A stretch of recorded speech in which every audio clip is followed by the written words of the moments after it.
मेरा नाम लालजी पांडे लोकेश है। मैं अध्यक्ष पद पर पर्चा भरा हूँ। ये आपका पहला नामांकन था? नहीं, मेरा तो ये अध्यक्ष पद पर 9वां नामांकन। अभी तक सफलता हाथ नहीं लगी आपको? नहीं भाई साहब, मैं तो 6 बार अध्यक्ष रहा हूँ, बार का 2 बार मंत्री रहा हूँ। इस बार आप मतलब अध्यक्ष हो जाते हैं तो मतलब बार एसोसिएशन के लिए क्या करेंगे आप? बार सुरक्षा को लेकर एसोसिएशन के वेलफेयर के लिए मैंने किया भी है, बहुत कुछ किया है और फिर करूँगा। ठीक, वेलफेयर तो मैंने इतना किया यहाँ का कि शायद किसी में पूरे उत्तर प्रदेश में ऐसा वेलफेयर नहीं। पिछले कार्यकाल में काफी कमियां रही, उसको कैसे देखते? अब कमियों पर मैं कोई टिप्पणी नहीं करना चाहता हूँ। कमियां सबके सामने थी और लोगों के ईगो की लड़ाई थी और बार को संचालित करने में कमियां आई हैं और बकिया कमियां क्या है कि व्यक्तिगत किसी पर मैं कोई टिप्पणी नहीं। ठीक। महामंत्री समेत अन्य पदों पर 11 लोगों ने किया नामांकन। आपको बता दें कि civil court central bar association के 22 सदस्य नई कार्यकारिणी के चुनाव के लिए नामांकन के दूसरे दिन शुक्रवार को अध्यक्ष, वरिष्ठ उपाध्यक्ष और महामंत्री सहित विभिन्न पदों पर 11 प्रत्याशियों ने नामांकन दाखिल किया है। बहुत से ब्यूरो की रिपोर्ट। मैं सिविल कोर्ट में प्रैक्टिस करता हूँ। ये हमारी संस्था है सिविल कोर्ट सेंट्रल बार, इसमें वार्षिक चुनाव होता है।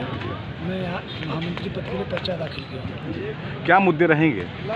यहाँ मुद्दा कुछ नहीं है, यहाँ केवल एक मुद्दा है कि हम कैसे अपने अधिवक्ताओं का हित करें, कैसे हम बेंच के साथ अपना अच्छा तालमेल बनावें और कैसे बातकारियों का हित सर्वोपरि हम करें। मुख्य समस्या क्या है अधिवक्ताओं की? यहाँ जूनियर अधिवक्ताओं की कुछ समस्याएं हैं, जैसे उनके केस कम मिलते हैं, उनकी आर्थिक समस्याओं से जूझना पड़ता है। इसके लिए हम लोग उनके कल्याण के लिए कोई न कोई प्रयास करते रहते हैं। नहीं, देखा जाए कि यहाँ पे जब चुनाव आता है तो जात की भावना बढ़ जाती है, जात को लेकर ज़्यादा नहीं, हाँ, यहाँ अधिवक्ता केवल अधिवक्ता है। जो लोग ये समझते हैं कि यहाँ जातीय तौर पर कोई चुनाव होता है, यह बिल्कुल गलत बात है।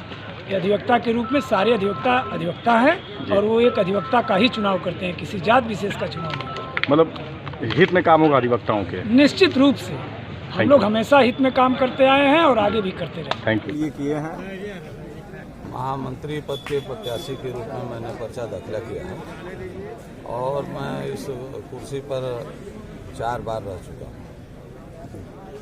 ये 5वीं बार है और जब ज़रूरत पड़ी अधिवक्ताओं ने कहा कि अब मॉडल बाई लॉज लागू होगा तो मैंने 2 साल के लिए चुना गया था, 1 साल पहले इस्तीफा दे दिया। कुर्सी से मुझे मोह कम है, अधिवक्ताओं से मोह ज़्यादा है। ये जो सामने बिल्डिंग देख रहे हैं यह मेरे द्वारा बनाई गई है। दाएं बाएं दोनों अधिवक्ता भवन मेरे द्वारा बनाए गए हैं और जो यह सड़क पर खड़े हैं वह सड़क हमारे द्वारा बनवाई गई है। जो गेट तक वाली सड़क है जिस पर सभी अधिवक्ता और वादकारी चलते हैं वह मेरे द्वारा बनाई गई। लगातार अब मेरे जिम्मे काम इतने हैं कि अधिवक्ताओं का आशीर्वाद जो स्नेह मिला तो 50 चैम्बर सरकार जिसकी भी हो 1 महीने के भीतर मैं 50 चैम्बर की आधारशिला रखवा करके निर्माण का कार्य शुरू। अधिवक्ताओं के मतलब सुरक्षा के लिए क्या? सुरक्षा के लिए मेरे ज़माने में मैं डीजीसी क्रिमिनल रहा हूँ। एक भी वकील का उत्पीड़न पुलिस ने करने की हिम्मत नहीं किया। न 4 बार मैं मंत्री रहा किसी ने उत्पीड़ित करने का काम किया। अगर किसी उत्पीड़ित करने का काम किया तो सीओ घोषी ने आकर के आम सभा में वकीलों के बीच में माफ़ी मांगी, यह सब लोग जानते हैं। और जब कभी भी ताजेपुर कांड हुआ तो हमने एसपी को गेट पर बुला करके माफ़ी मंगवाई, फिरोज मोडिया एसपी थे। कोई भी कलेक्टर कप्तान जो भी रहेगा वह अधिवक्ताओं की बात करेगा। अगर अधिवक्ताओं की बात नहीं करेगा तो वो जिलों के बाहर दिखाई देगा। सरकार चाहे जिसकी हो, अधिवक्ता काली कोट वाली पार्टी की सरकार हर समय काम करती है। हम लोग काली कोट वाली हैं और हमारी पार्टी एक है और अधिवक्ता एक है। इससे जो टकराएगा चूर हो जाएगा, जगह नहीं रहेगी।